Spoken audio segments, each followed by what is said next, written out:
Alright, so today we're at this well, I should say water fountain, or I should put it as bird water. So we put this in the garden normally to um attract birds.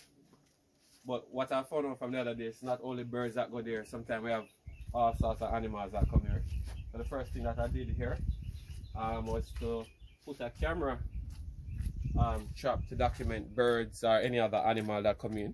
We also find out that animals like bats might come, so I have an acoustic detector, an audio mat that I will be putting out here, and I'll be putting it like this here.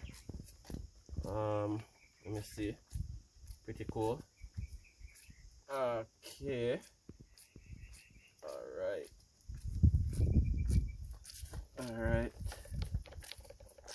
so alright, so I have my audio mat acoustic detector out.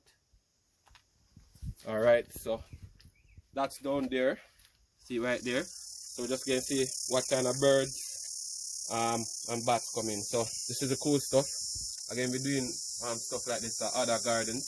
So we're gonna document the cool animals that come here. Peace.